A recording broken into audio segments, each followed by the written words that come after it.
আজকে ডিউটি থেকে ফেরার পথে বাইপাসের ধারে দুর্গাবাড়িতে একটু নেমে গেলাম।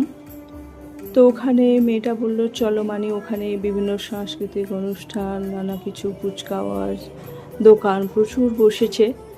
তো দেখতে দেখতে একটু খেলাম, কফি খেলাম, সাংস্কৃতিক অনুষ্ঠান দেখলাম।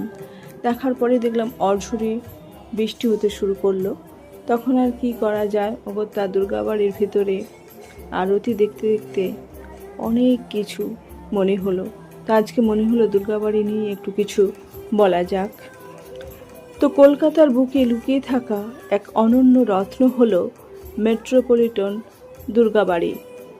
বাইপাসের মেট্রোপলিটন বাস স্টপ থেকে কয়েক কদম দূরেই এর অবস্থান। শান্ত পরিবেশ, চারিদিকে সবুজ আর একটুখানি জলাশয়, সব মিলিয়ে এটি যেন এক আধ্যাত্মিক আবহ তৈরি করে। এই দুর্গাবাড়ির সবচেয়ে বড় আকর্ষণ এর স্থাপত্য।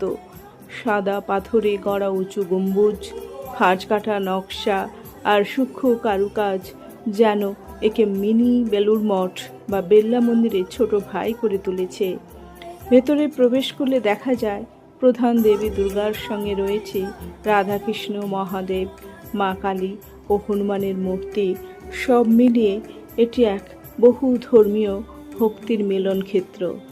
বিশেষত সন্ধ্যার পরে আলো জ্বলে উঠলে পুরো প্রাঙ্গণ একেবারে অন্য রূপ ধারণ করে। মন্দিরের প্রতিফলন পাশের জলাশয়ে পড়ে, যেন মনে হয় স্বর্গীয় কোনো ছবি ক্যানভাসে আঁকা হয়েছে। দুর্গাপুজোর সময়ে মন্দির প্রাণবন্ত হয়ে ওঠে। মণ্ডপ সজ্জা, সাংস্কৃতিক অনুষ্ঠান, ভক্ত সমাগম সব মিলে এক অপূর্ব আবহ। শহরের নানা প্রান্ত থেকে মানুষ এখানে ভিড় জমান, শুধু পুজো নয় বরং একসাথে থাকার আনন্দ ভাগ করে নিতে।